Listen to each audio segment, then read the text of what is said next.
국민TV 라디오 정오종합뉴스. 용산 참사와 PD 수첩 사건 수사를 지휘했던 정병두 검사장이 신임 대법관 후보에 포함된 것에 대해서 서영교 민주당 의원은 모종의 거래 의혹을 제기해 이목을 끌고 있습니다. 박원순 서울시장이 안철수 의원과는 계산과 이익에 따라 만났던 사이는 아니라고 전제한 뒤 아직 그런 신뢰가 유지되고 있다고 생각한다고 말했습니다. 연재욱 청와대 국방비서관이 군 사이버사령관 재직 시절인 2012년 사이버사 심리전단장에게서 매일 대선 개입 활동 보고를 받고 지시한 사실이 드러났습니다. 이상은 이 시간 주요 뉴스입니다.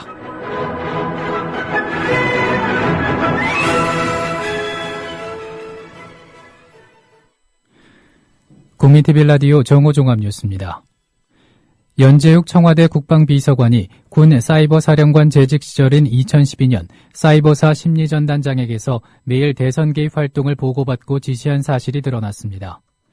한겨레가 전해철 민주당 의원실을 통해 입수한 이모 전 사이버사 심리전단장의 공소장에 따르면 연재욱 비서관은 사령관으로 재직하던 2012년 이모 전 단장한테서 전날 인터넷 사이트와 SNS의 주요 이슈에 대해 매일 아침 보고를 받고 심리전단의 대응 여부와 방향 등을 지시한 것으로 나타나 있습니다. 군 사이버사 대선 개입 사건을 수사한 군 조사본부는 이런 사실을 확인하고도 연재욱 비서관을 사실상 무혐의 처분해 윗선 보호를 위해 축소 수사를 한 것 아니냐는 의혹이 더욱 짙어지고 있습니다. 국회 정보위원장인 서상기 새누리당 의원이 카드사 개인정보 유출 사태와 관련해 배후에 불온 세력이 있는 것처럼 주장을 해서 빈축을 사고 있습니다. 서상기 위원장은 오늘 국회에서 열린 새누리당 원내대책회의에서 이번 사건을 단순하게 금전적인 이익을 취득하기 위한 개인적인 범죄 행위로 결론 내리는 것에 동의할 수 없다며 배후에 사회적 혼란을 야기시키기 위한 불온 세력이 있는지 이 부분도 분명히 수사해야 한다고 밝혔습니다. 서상기 위원장은 그러면서 여기에는 법률적 보완이 필요한데 단순히 개인정보보호법에 그칠 것이 아니라 사이버 테러 방지법도 통과시켜 이런 일이 발생하지 않도록 해야 한다고 말해 인권 침해와 민간인 사찰 우려를 낳고 있는 사이버 테러 방지법 제정이라는 숨은 의도를 나타내기도 했습니다. 이를 두고 유례없는 정보 유출에 대해 집권 여당이 설득력 있는 대책을 내놓기는커녕 사태를 색깔론으로 몰아간다는 비판을 피할 수 없을 것으로 보입니다. 한편 야당은 신용카드 개인정보 유출 사태와 관련해 금융당국의 솜방망이 처벌을 한 목소리로 비난하고 책임기관에 대한 엄중한 문책을 포함한 실효성 있는 대책 마련을 촉구했습니다. 한정혜 민주당 대변인입니다. 금융기관은 사고가 터질 때마다 재발 방지 약속을 했습니다만 언제나 말뿐이었고 시간이 지나 잠잠해질 즈음에 내려지는 처벌은 솜방망이의 다름 아니었다는 사실 역시 우리 국민들은 기억하고 있습니다. 이번에는 말로만 하는 근본적인 재발 방지 대책이 아닌 국민들이 체감할 수 있는 대책 마련을 정부 당국에 촉구합니다. 금감원은 이번 3개 카드사 사건으로 1억 400만 건에 달하는 고객 정보가 유출되어 무한한 책임감을 느낀다고 하면서도 위험은 없다라고 국민을 안심시키기에만 급급해 2차 피해인 보이스피싱이라든지 스미스피싱 우려를 애써 축소시키려고 하고 있습니다. 사상 초유의 개인정보 유출 사태로 금융사 경영진이 무더기 사퇴한 가운데 신재윤 금융위원장도 오늘 책임질 일이 있으면 지겠다고 말했습니다. 다만 신 위원장은 지금은 수습이 우선이라고 말했습니다. 금융사 경영진이 무더기 사퇴하면서 금융당국의 제재 속도도 빨라지고 있습니다. 금융위와 금감원은 이르면 다음 달 중 제재심의위원회 등을 잇따라 열어 해당 금융사 임원들에 대한 징계 수위를 정한다는 방침입니다. 제재 대상은 한국스탠다드 차타드은행, 한국시티은행, 국민카드, 롯데카드, 농협카드, 코리아 크레딧뷰 등으로 현 경영진보다는 2012년 6월 정보 유출이 일어났을 당시 재직했던 임직원에 초점이 맞춰져 있습니다. 한편 어제까지 카드 3사의 개인정보 유출 사실을 조회한 건수는 600만 건, 카드 재발급과 해지, 정지를 신청한 고객은 최소 60만 명에 이르는 것으로 집계됐습니다. 용산 참사와 PD수첩 사건 수사를 지휘했던 정병두 검사장이 신임 대법관 후보에 포함된 것에 대해서 서영교 민주당 의원은 모종의 거래 의혹을 제기해 이목을 끌고 있습니다. 국회 법제사법위원회 서영교 의원은 오늘 국민TV 라디오 노종면의 뉴스바와의 인터뷰에서 사퇴를 취소하고 지금 법무연수원에 가 있는데 퇴임을 미룬 배경이 궁금하다며 다음과 같이 말했습니다. 퇴임식까지 준비해놓고 있었는데 네. 갑자기 어느 날 퇴임식을 취소하고 지금 법무연수원에 가 있습니다. 예. 그렇다면 퇴임하려고 하는 사람이 퇴임해야 할 사람이 법무연수원에 이 사람 16기인데요. 네. 18기인 오세인이라고 하는 검사가 그 법무연수원에 있던 자리에 이분이 후임으로 가게 된 겁니다. 네. 그럼 검찰 결과에는 상당히 불명예스럽다고 해야죠. 네. 그럼에도 불구하고 갑자기 대법관에 추천되었다라고 하는 것은 퇴임하지 말고 승진 못 시켜줬으니까 대법관으로 밀어볼 테니까 퇴임하지 마라 라고 하는 모종의 거래가 있었던 거 아니냐. 네. 그래서 첫 번째는 어떤 사람이냐. 퇴임해야 될 사람이다라고 하는 걸 말씀드리고요. 네. 어느 날 갑자기 용산의 철거민들을 향해서 경찰의 진압이 이루어지고 불이 나고 그래서 여러 사람이 목숨을 잃었죠. 예. 목숨을 잃었을 때 이것은 완전히 과잉 진압. 수사였습니다. 네, 경찰들의 과잉 진압이었는데요. 이것에 대해서 오히려 목숨을 잃은 용산 철거민들과 용산 사람들만을 유죄로 만들어서 기소하고 네. 그리고 경찰들은 모두 다 무죄로 만들었던 도저히 이해할 수 없는 당시에 죽어간 정말 가난하고 힘든 그렇지만 생존의 요구만을 했던 철거민들의 부검도 가족의 동의도 받지 않고 그냥 부검했던 사례. 네. 그리고 당시의 수사 기록을 법원에서 내라고 합니다. 네. 그런데 그 수사 기록도 내지 않는 회개망측한 일을 벌인 검사로 장명을 떨치고 있다고 봐야 합니다.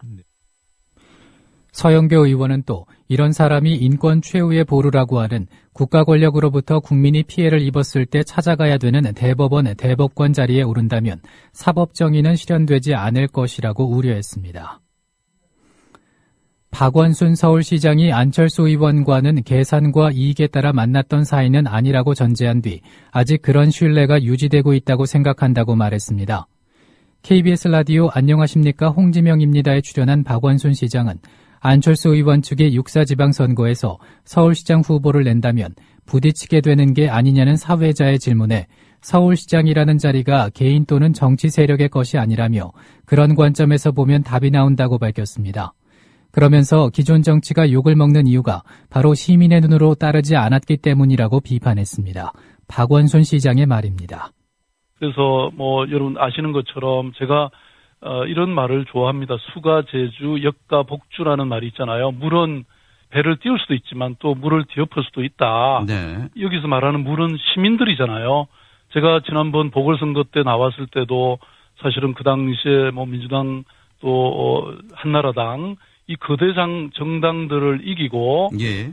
저는 그야말로 일협편주 같은 그런 작은 배였지만 그야말로 항공모함들을 이겼잖아요. 왜냐하면 바로 시민의 힘, 시민의 이익이라고 하는 것이 저는 중심에 있었다고 생각하거든요. 그래서 어떤 경우에도 우리가 이런 기존의 정치가 욕을 먹는 이유가 바로 이런 시민의 눈으로 보는 것, 시민의 관점을 따르지 않았던 거 아닙니까? 네. 그래서 어떤 경우에도 여러 가지 절차도 있고 또 단계가 있겠지만 저는 이런 시민들의 이익, 시민들의 입장을 고려하는 이런 프로세스가 되면 좋겠다 이런 생각을 합니다.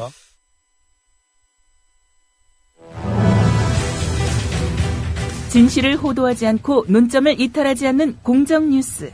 국민TV 라디오 뉴스의 꿈입니다. 지금은 정오 종합뉴스와 함께하고 계십니다.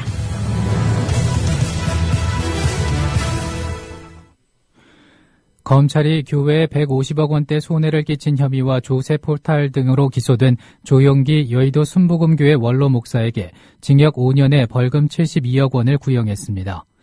어제 서울중앙지법 형사합의 23부 심리로 열린 조용기 목사와 조 목사 아들 조희준 전 국민일보 회장 등 6명에 대한 결심 공판에서 검사는 조희준이 국민일보 평생 독자기금으로 마련된 돈을 투자해 손해를 내고 그 손해를 보전하기 위해서 종합신문 판매에 아이서비스 주식 한 주 7만 5천 원에 고가에 매도한 게 이 사건의 발단이라며 그로 인해 종합신문 판매가 상당한 손해를 입게 되고 국민일보 노조가 고발하겠다고 나서자 경천 인터내셔널과 자신이 이사장으로 있던 영산기독문화원을 거쳐 교회가 해당 주식을 고가로 매입하게 한 뒤 이를 덮기 위해 영산기독문화원을 청산하려 한 게 이 사건의 실체라며 구형 이유를 밝혔습니다. 검사는 이어 이 과정에서 아들인 조희준의 도움을 받아들였다며 조 전 회장에 대해선 징역 5년을 선고해달라고 요청했습니다. 최후 진술에 임한 조용기 목사는 피고인석에서 일어나 작은 목소리로 어떤 판결을 받든지 하느님이 주신 판결로 알고 순종하겠다고 말했습니다. 류길재 통일부 장관은 오늘 북한이 소위 중대제한 발표를 계기로 연일 남북관계 개선을 외치며 평화 공세를 펼치는 것에 대해서 무산된 지점부터 다시 하자고 말했습니다. 류 장관은 오늘 프레스센터에서 열린 통일 IT 포럼에 강연해서 지난해 남북관계가 경색된 계기가 추석을 계기로 이산가족 상봉 행사를 하기로 했던 것을 북한이 일방적으로 연기해 무산된 것 아니냐며 이같이 말했습니다. 류 장관은 이어 북한의 중대 제안을 들여다보면 한마디로 우리가 받을 수 없는 걸 제안했다면서 우리가 받을 수 없다는 걸 북한도 안다고 생각한다. 논리적으로 맞지도 않는다고 비판했습니다.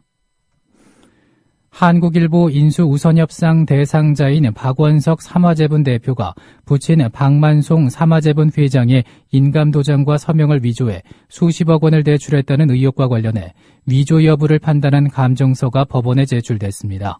박 회장 측은 대출 신청서와 근저당권 설정 계약서에 날인된 인감도장과 서명이 진짜 박 회장의 것과는 다르다는 감정 결과가 나왔다고 밝혔습니다. 박 회장은 아들인 박 대표가 서울 방이동 소재 건물을 담보로 모 저축은행에서 50억 원을 대출하면서 위조된 인감과 서명을 사용했다면서 은행 측을 상대로 지난해 7월부터 서울 동부지방법원에 근저당권 말소 소송을 벌이고 있습니다. 박 회장은 2012년 뇌출혈로 쓰러져 현재 이 소송은 박 회장의 부인인 정상래 씨가 특별 대리인 자격으로 벌이고 있습니다. 박 회장은 이와는 별도로 박 대표와 삼화재분을 상대로 주주권 확인 소송도 벌이고 있습니다. 교섭 장소를 이유로 회사가 노조와의 단체 교섭을 지연시킨 것은 부당 노동 행위에 해당한다는 법원의 판결이 나왔습니다. 서울행정법원 행정일부는 한 청소경비노동자 파견업체가 중앙노동위원회의 부당노동행위 결정을 취소해달라며 낸 소송에서 업체의 청구를 받아들이지 않았습니다. 재판부는 2011년 최초 협상을 시작한 지 2년이 지난 후에도 제대로 단체 교섭이 이루어지지 못한 것을 고려할 때 사측이 교섭 장소를 문제 삼아 협상을 거부한 데 정당한 이유가 있다고 보기 어렵다고 밝혔습니다. 오늘은 전국에 구름이 많은 가운데 바람이 강하게 불겠습니다. 낮 최고 기온은 서울 영하 1도, 전주 1도, 대구 3도에 머물겠습니다. 서울 지역 지금 기온은 영하 5.4도입니다. 국민TV 라디오 정오종합 뉴스를 마칩니다. 아나운서 정승조였습니다.